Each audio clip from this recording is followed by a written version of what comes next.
இருக்கிறதான பிளாஸ்டிக்ஸ், சின்ன சின்ன பிளாஸ்டிக் கவர்ஸ் இதெல்லாம் என்ன செய்வோம், அசால்ட்டா நம்ம தூக்கி போட்டுருவோம்.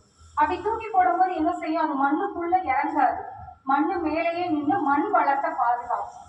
அப்ப நம்ம என்ன செய்யலாம் அப்படின்னா, அதுக்குதான் மறுசுழற்சி முறை. இப்ப மரத்தை வெட்டாம கீழே பேப்பர்ஸ் எல்லாம் போடாம இருக்கணும் அப்படின்னா நம்ம என்ன செய்யலாம், நம்ம போடுறதான அந்த குப்பைகளை என்ன செய்யலாம், மறுசுழற்சி முறை செய்யலாம். அதை பத்தி தான் சொல்ல வந்திருக்கேன். இப்ப நீங்க இந்த பேப்பர் உங்க வீட்டுல இருக்கிறதான பழைய வேஸ்ட் இது எல்லாத்தையும் தூர போடாம நீங்க எங்ககிட்ட கொண்டு வந்து கொடுத்தீங்கன்னா நாங்க என்ன பண்ணுவோம், அதை வந்து மில்லு, பெரிய பெரிய மில்லுகளுக்கு அனுப்பி அதை வந்து கூழாக்கி புது நோட்டு புக்கு, புது புக்ஸு, புது பென்சில் இந்த மாதிரி என்ன செய்வாங்க, மறுசுழற்சி முறையில நம்மளுக்கு அது எல்லாமே பொருளா கிடைச்சிடும்.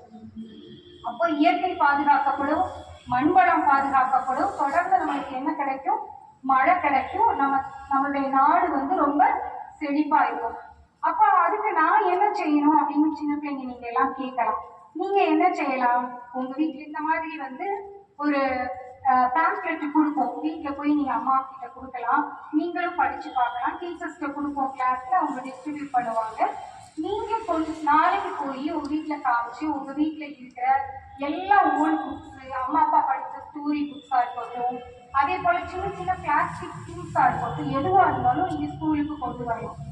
நாங்க கொண்டு வரதுனால எங்களுக்கு என்ன மேம் அது யூஸ் அப்படின்னு நீங்க கேட்கலாம்.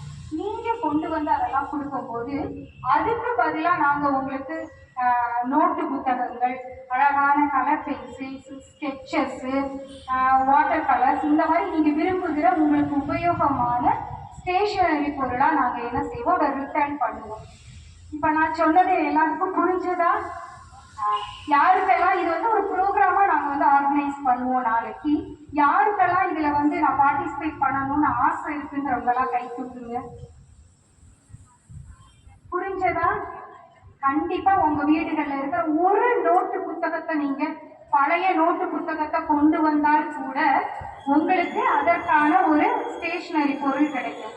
இப்படிதான் நம்ம எல்லாத்தையும் கொண்டு வந்து என்ன செய்யணும், நம்ம சுற்றுப்புறத்தை நம்ம பாதுகாக்கணும்.